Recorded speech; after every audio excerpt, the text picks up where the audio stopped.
Premiul special al Uniunii Artiștilor Liberi Profesioniști va fi acordat de Mihaela Mihai.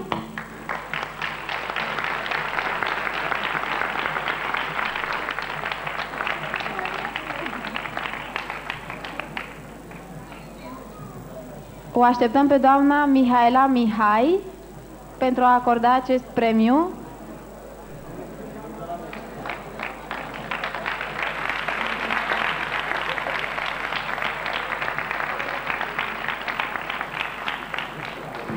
Bună seara! L-am ascuns. E încă un mister. Sindicatul Interpreților și Compozitorilor din România și-a schimbat numele.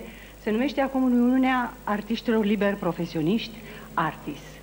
Unul din noi membri ai sindicatului, Dumitru Lupu, care este un compozitor constanțean, a avut ideea, mulțumesc pentru ea, a avut ideea de a oferi un premiu la Mamaia din partea Uniunii noastre. Îi mulțumesc pentru idee. În continuare, cred că, așa cum le spuneam astăzi după amiază concurenților, Dumnezeu mi-a ghidat pașii. Am întâlnit un artist, sculptor, un om minunat, care se numește Vasile Soponariu și care a știut să asculte, să viseze și să realizeze ideea pe care am avut-o eu despre acest premiu. Ideea este aceea a unui artist în devenire, care este ca o pasăre care zboară din ce în ce mai sus, să se depășească pe el însuși. Doresc ca acest premiu, care a fost creat cu toată dragostea de Vasile Soponariu și de noi, artiștii consacrați, să fie primit de un artist tânăr care a dovedit o autentică personalitate artistică și umană.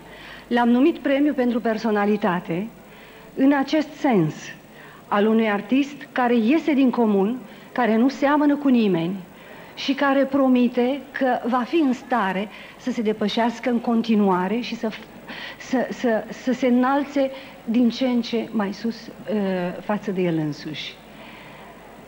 Știți că până în momentul acesta, nici în culise, nu știa nimeni cine va lua acest premiu. Ne-am sfătuit totuși cu juriul și am decis să acord acest premiu, pe care vreau să vi-l arăt acum. Că vreau, nu vreau, trebuie să vi-l arăt. Este statueta creată de Vasile Soponariu.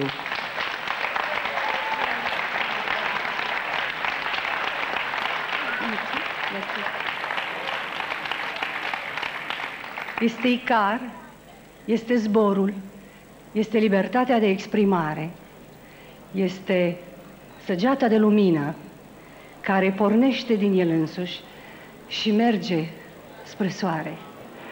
Este în același timp artistul care încă nu a terminat să se perfecționeze. Să știți că este încărcată această statuetă și această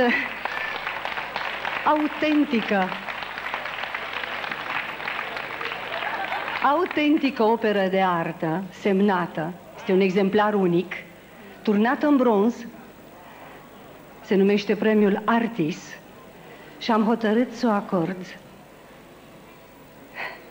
Câștigătorul este Laurențiu Crivaci.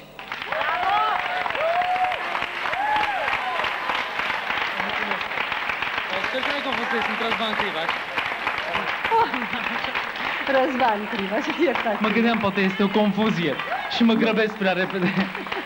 Doar sunt de drept emoționat.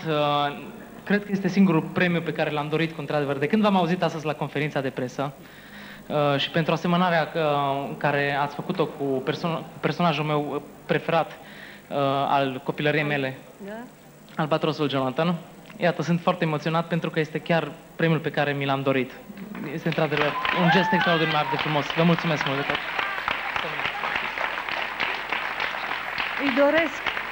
Îi doresc și am exigența ca în continuare să știe să facă ce trebuie, așa fel încât să-l merite până la capăt, pe măsura dragostei cu care a fost creat. La revedere!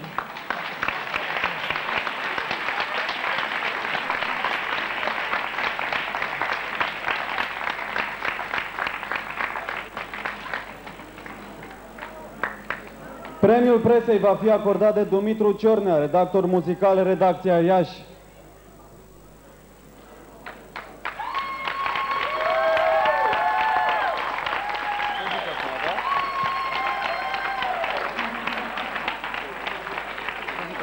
Bună seara! Mulțumesc publicului din Mamaia care susține concurenții de la această ediție a festivalului. Meritați aplauzele noastre! Mulțumesc colegilor din presă că mi-au acordat încrederea de a oferi premiul presei. Este premiul presei, dar banii vin de la mine. Vreau să fac precizarea. Chiar așa este. Chiar așa este. Dar nu vreau să mă dezic de colegii mei din presă, pentru că am încercat să fim obiectivi și dumneavoastră veți realiza acest lucru când voi rosti numele celor care au câștigat premiul nostru. De asemenea, vreau să mai fac o precizare. Cred că e foarte importantă. Ediția din acest an ne-a oferit prilejul să auzim niște voci extraordinare. Felicitați acești copii cu aplauzele dumneavoastră. Chiar sunt emoționat, vă spun sincer. Premiul presei, doamnelor și domnilor spectatori de aici, de la Mamaia, doamnelor și domnilor telespectatori ai televiziunii Prima, care îi mulțumim pentru această transmisie, îl câștigă la Festivalul Mamaia 2003 Răzvan Crivaci și Liviu Sorescu. Și aici am banii.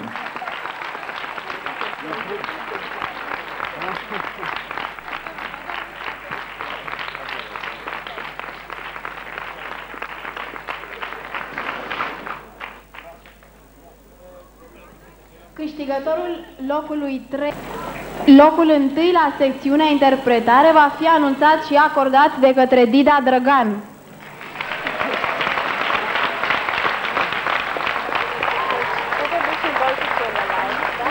Doamnelor și domnilor, am deosebită plăcere de a înmâna un premiu atât de meritat unui solist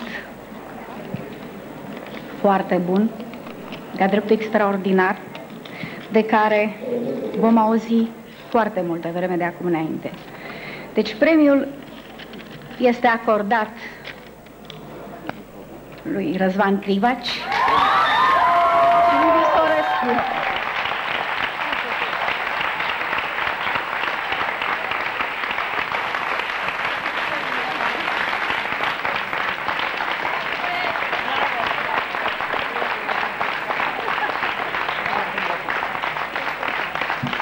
Îmi cer scuze, vreau să spun ceva.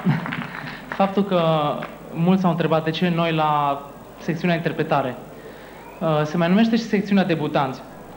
Noi de ani de zile studiem dureri, bucurii, toate le-am pus în muzica noastră. Deocamdată nu avem clip, nu avem producător. Vom avea în curând un material. Dar când vom considera noi, nu vrem să fim niște artiști născuți peste noapte, niște staruri născute peste noapte. Și de aceea, cum fiecare, în muzică, fiecare început este un nou debut, sper să fiu toată viața mea un debutant. La fel și colegul meu, Liviu. Vă mulțumesc mult! Dacă muzica noastră și mesajul nostru a reușit să ajungă la sufletele dumneavoastră, atunci ne-am atins obiectivul. Le mulțumim foarte mult participanților de la secțiunea de interpretare. Haideți să mai aplaudăm o dată pe câștigători.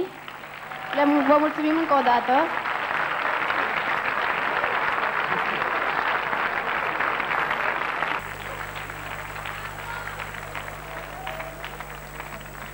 Câștigătorii secțiunii interpretare sunt Răzvan Crivaci și Liviu Sorescu. Ei au participat cu o piesă proprie, Amintiri. Răzvan Crivaci și Liviu Sorescu.